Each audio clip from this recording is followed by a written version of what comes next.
नमस्कार दोस्तों, आज है 28 मई 2026, दिन है गुरुवार। देश और दुनिया की फटाफट 50 बड़ी खबरों की ओर बढ़ने से पहले आइए नजर डालते हैं आज के मुख्य हेडलाइंस पर। देश में घातक बीमारी को लेकर आई बड़ी खबर। केरल के पूर्व सीएम के घर हुई रेड। गुजरात विमान हादसे पर आई बड़ी खबर। वहीं सरकार के 105 करोड़ के बड़े फैसले आए सामने और बैंक ग्राहकों के लिए बकरीद की छुट्टी पर मचे असमंजस की ओर।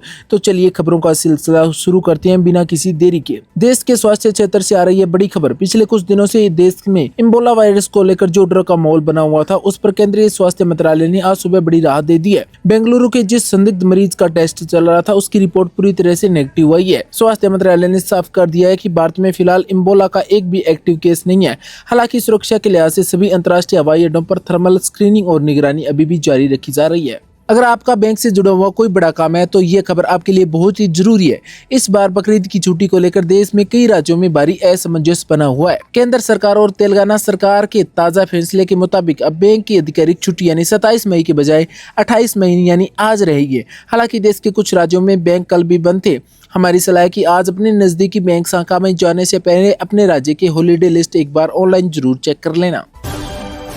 गुजरात सरकार ने कल रात एक बहुत बड़ा और संवेदनशील फैसला लिया है। पिछले साल अहमदाबाद के मेघानी नगर में एयर इंडिया के विमान EI 171 के क्रैश होने से BJ मेडिकल कॉलेज का हॉस्टल पूरी तरह से तबाह हो गया था। अब गुजरात के स्वास्थ्य मंत्री प्रफुल्ल पानसेरिया ने घोषणा की कि सरकार उसी दुर्घटना स्थल पर 105 करोड़ की लागत से एक नया और अत्याधुनिक सुपर स्पेशलिस्ट हॉस्टल कॉम्प्लेक्स तैयार करने जा रहे हैं।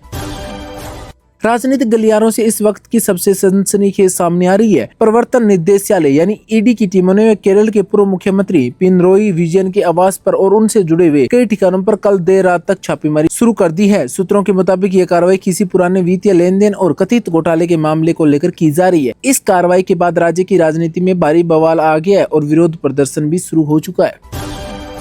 आर्थिक जगत की बात करें तो आज भारतीय शेयर बाजार में निवेशकों की नजर देश की बड़ी कंपनियों की तिमाही नतीजे पर टिकी हुई है। आज जिलेट इंडिया, फिजिक्स वाला, कमिक्स इंडिया और बाटा जैसी बड़ी कंपनियों में अपनी चौथी तिमाही के नतीजे की घोषणा करनी जारी है। बाजार विश्लेषकों का मानना है कि इन नतीजों के आने के बाद बाजार में भारी उतार चढ़ाव और हलचल देखने को मिल सकती है।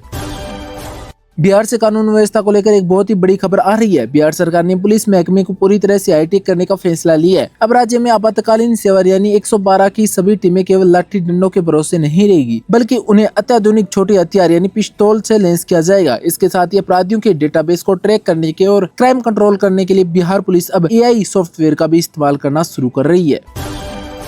डिफेंस सेक्टर में करियर बनाने वाले युवाओं के लिए बहुत ही महत्वपूर्ण खबर सामने आ रही है। भारतीय वायुसेना ने अपनी भर्ती प्रक्रिया में ऐतिहासिक बदलाव किया है। अब वायुसेना में तकनीक और ग्राउंड ड्यूटी अधिकारियों की सीधी भर्ती के लिए कोई अलग से लिखित परीक्षा नहीं ली जाएगी। अब युवाओं का चयन उनके सीधे गेट स्कोर के आधार पर होगा। इसके बाद केवल SSB इंटरव्यू और मेडिकल टेस्ट पास करना होगा। इसका नोटिफिकेशन भी जारी हो चुका है। तो दोस्तों, यह थी आज सुबह की देश और दुनिया की बिल्कुल नई और मुख्य खबरें। अगर आपको हमारा ये न्यूज स्टाइल पसंद आया तो वीडियो को लाइक कर दीजिए और चैनल को भी सब्सक्राइब कर दीजिए। कल सुबह फिर मिलेंगे, तब तक के लिए नमस्कार, जय हिंद, जय भारत।